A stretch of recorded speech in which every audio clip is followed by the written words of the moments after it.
আমাদের নবী সাল্লাল্লাহু আলাইহি সাল্লাম সারা আলমের জন্য নবী, সারা কায়নাতের নবী।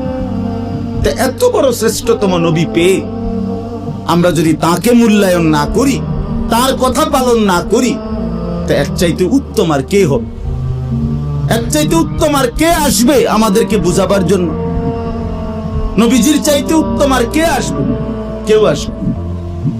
সর্বশ্রেষ্ঠ ব্যক্তি আল্লাহ তাআলা আমাদের জন্য দান করেছেন।